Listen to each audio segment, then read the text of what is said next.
What's up guys, I'm BTC. After the most recent developer update, Jeff Kaplan took to the official Overwatch forums and started posting a massive amount of information, answering questions about the new Hero Pool system and what they expect in the future. Before I get into all that, I want to say a quick thank you to you guys because last week there was a pretty big rise in the amount of shirt sales that I had, and I just want to say that I sincerely appreciate that you're willing to support me, my channel, and the content that I make. There was a whole bunch of shirts and hoodies that got sold. Also, some of the first pillows got sold as well. And if you haven't gotten any of that stuff and you would like to, there's a whole bunch of really cool designs. You can find a link for that down in the description of the video.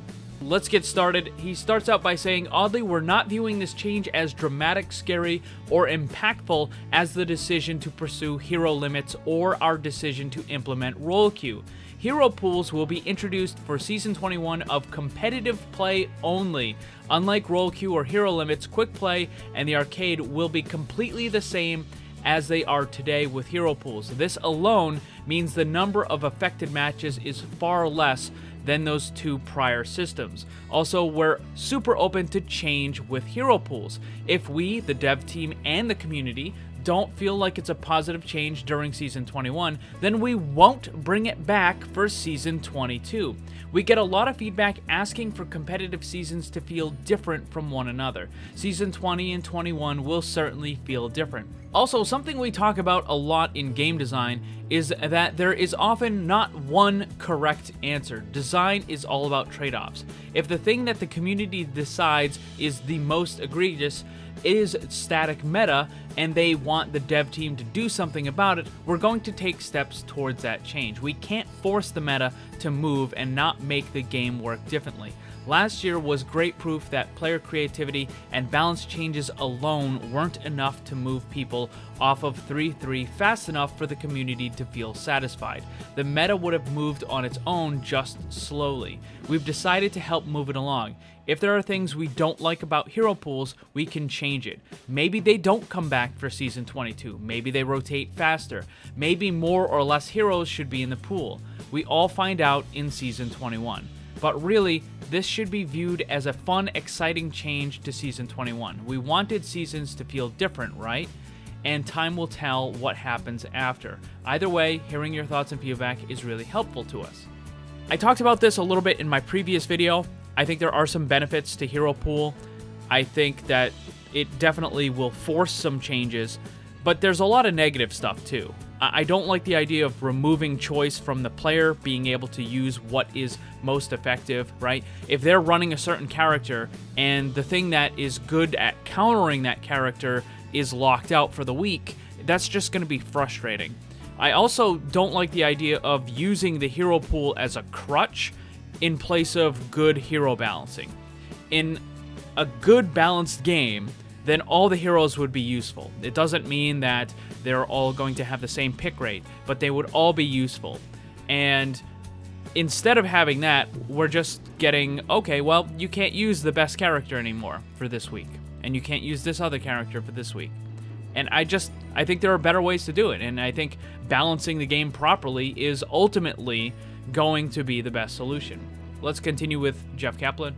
The next question is, how many heroes will be available in the Hero Pool? And he says, for the first 5 weeks, we'll be trying a range to see what feels right. We architect this system so that we can update the Hero Pools without the need to patch, which is a pretty huge thing, by the way.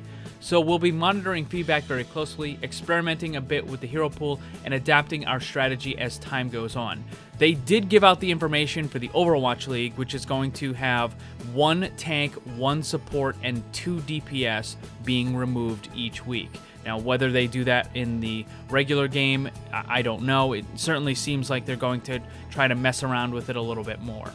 When asked about rotating the Hero Pool a little quicker every couple days instead, he says that, yes, we've definitely considered it. Let's try a week and see how it feels, and if we need to make adjustments, we will. But yeah, we talked about rotating every day. We also talked about rotating every match. We don't like going longer than a week because we want more heroes played, but open to feedback.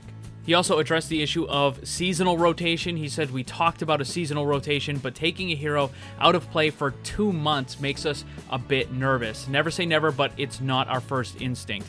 I think having a seasonal rotation would be an absolutely terrible idea. Removing a character for 2 months is just dumb. Like, why even have the character in the game if it's not going to be available? Yeah, you can play it in quick play in arcade, but it just...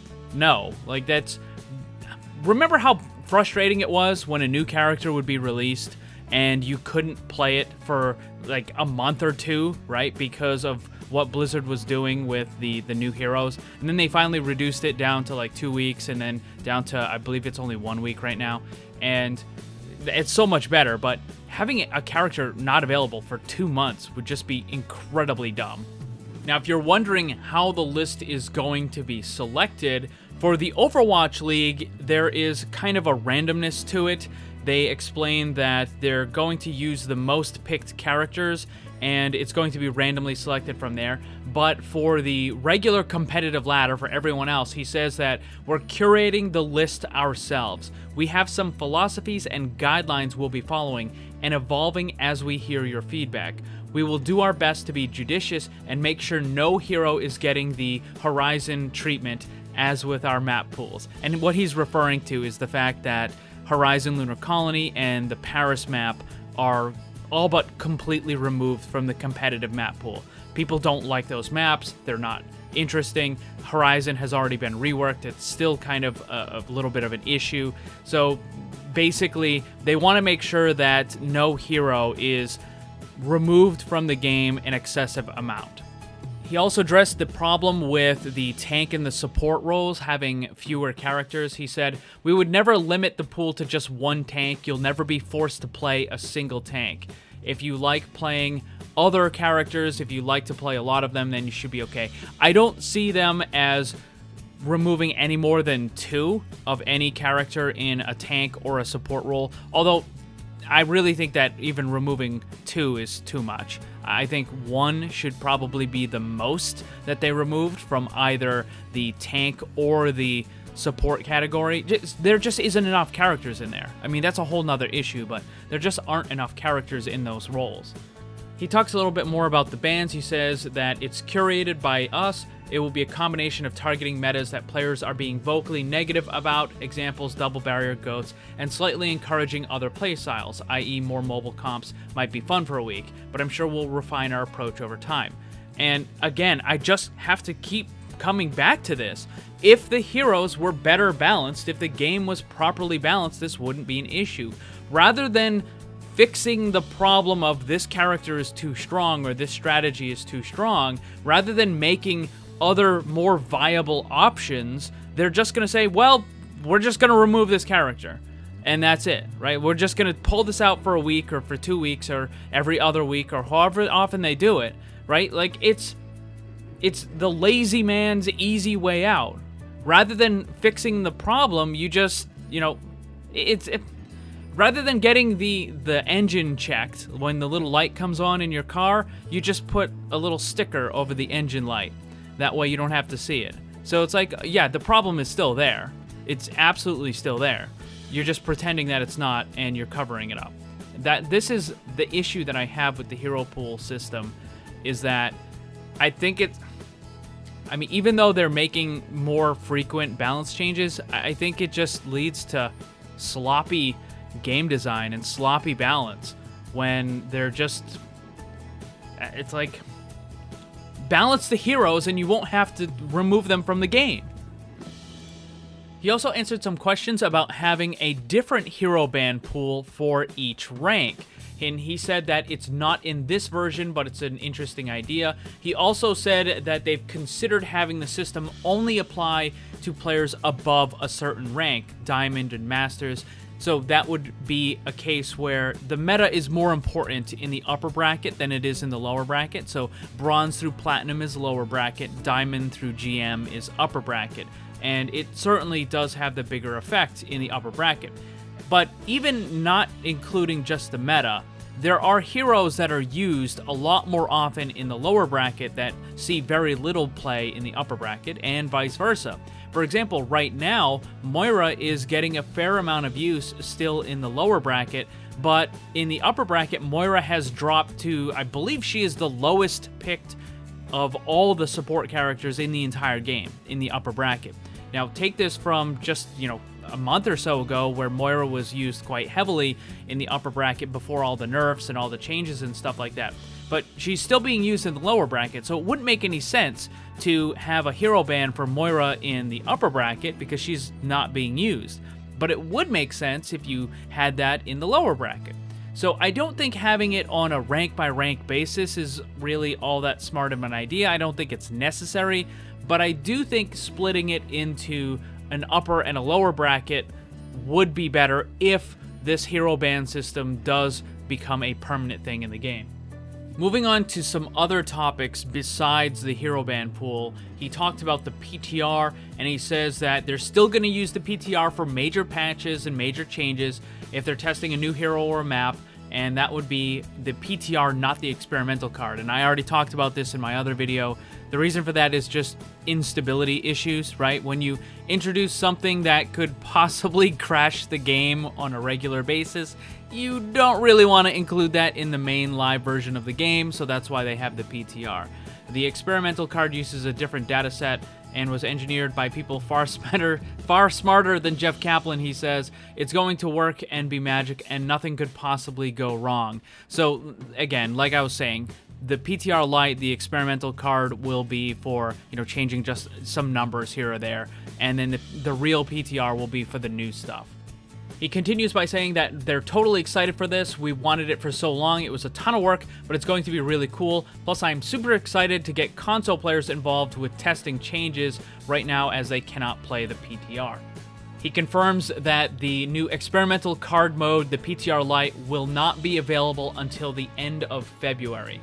Something else interesting, what about a scoreboard? Because that's one of the things that isn't in Overwatch. You see a scoreboard in pretty much every other FPS game, but for a variety of reasons, Blizzard didn't want to include it. I mean, I kind of understand what their rationale was. They want you to focus on the game and what's going on, as opposed to who has the most of this. I mean, even with the gold medal system, you still end up having some of that. But he says that the discussion for having a scoreboard is open for Overwatch 2. He says that the new profile update will not bring any new level borders. I've actually talked about this before. I think it would be interesting if you could customize your borders, like rather than having it so that the character portrait border was a fixed thing based on level, make it so that it's more like unlocking different things, right? Like once you hit certain levels or you do certain achievements and this sort of stuff, you unlock different portraits and different backgrounds, and you can then pick the one that you want to use. I think that would be a lot more interesting than just having it based on levels. And also about the experimental game mode, he also hints about bringing a different version of the role queue system to it, which is what I talked about recently and what they've been experimenting on for the last couple months internally, which is that 1 tank, 3 DPS, 2 support system. And he says that could definitely be a possibility for the new experimental game mode. He says, ooh, it sounds like fun. We should let you all try it. Alright guys, so that is all of the new information that we got. If anything else comes out, I'll be sure to let you guys know. What do you think about all of these changes? I think I've made my view on the hero ban system pretty clear, or the hero pool system, I suppose you could call it. Again, I think there is some positive stuff and also some negative stuff. But what do you guys think? Let me know down below. Thanks for watching, and if you'd like to see more, make sure you subscribe and hit that bell to get notified. You can get some cool gear, join my Discord server, or follow me on social media with the links down in the description below. Special thanks to my Patreon supporters, and remember, always blame the controller, because it's never your fault.